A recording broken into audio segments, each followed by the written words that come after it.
C'est là justement la sensibilisation, comme vous dites. Comment on doit arriver à faire de telle sorte que on ne fasse pas. Moi je reste dans le cadre précis de l'apiculture.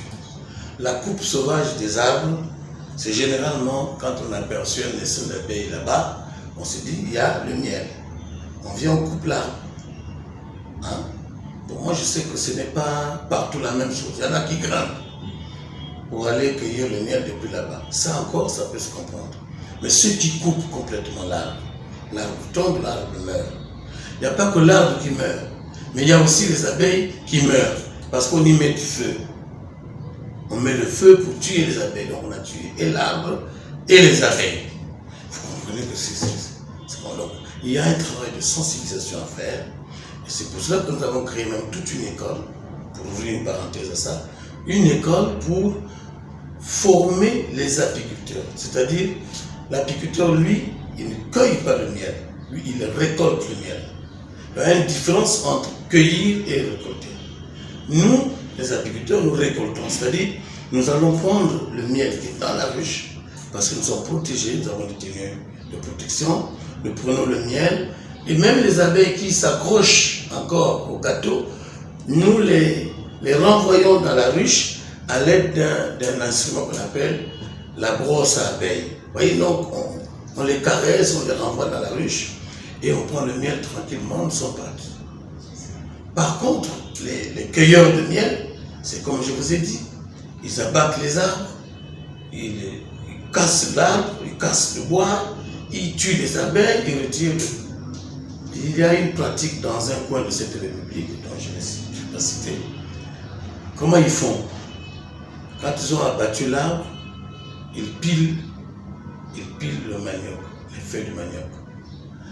Alors, cette pâte, ils viennent la poser à l'orifice, donc le trou d'envol des abeilles, et puis ils s'en vont. Le lendemain matin, quand ils reviennent, toutes les abeilles sont mortes. Toute la colonie est partie, morte, et puis tranquillement, ils se mettent à retirer. Mais donc comment? Il est question aujourd'hui plutôt de mettre un accent sur la pratique de l'apiculture, c'est-à-dire l'élevage des abeilles. Elles sont dans la ruche, les abeilles. Vous allez prendre le produit, vous rentrez chez vous. Mais les abeilles, après, reproduisent la même quantité que vous avez enlevé au bout de 2 mois, 3 mois. C'est parfois même tout. C'est parfois tout. Vous avez été sur le terrain, vous avez vu les ruches dans lesquelles on était en train de récolter. On en a récolté à peine il y a 1 mois. Mais nous sommes repartis, elles ont encore rechargé. Donc autant les protéger de cette façon, les élever de cette façon, comme ça, chaque fois, vous êtes parti prendre le miel, et chaque fois, elles reprennent le travail et vous rechargent le miel. Donc c'est un cycle. Vous gardez vos abeilles, vous venez pour votre miel. Et puis encore, l'un des aspects que je voudrais dire à tout le monde ici qui me suit, l'apiculture, c'est le métier le plus simple. Il n'est pas trop... il ne faut pas trop de travail physique. Quand vous avez piégé votre ruche, vous rentrez chez vous. Vous dormez, vous croisez les jambes. Vous rasez la barre, vous faites tout ce que vous voulez.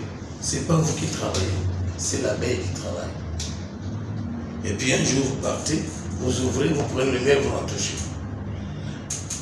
Elles ne vous diront pas, non, il faut le payer. Elles ne rentreront pas en grève parce que vous avez pris le miel. Elles ne se... En tout cas, il n'y a rien. Elles vont recommencer le travail sans rechigner. Faites-le. Même 100 ans, les abeilles travaillent pour vous. Vous ne faites rien. Vous allez seulement prendre, vous vendez. Vous donnez l'argent, vous repartez prendre. Donc, c'est un cycle comme ça. Autant ne pas les tuer.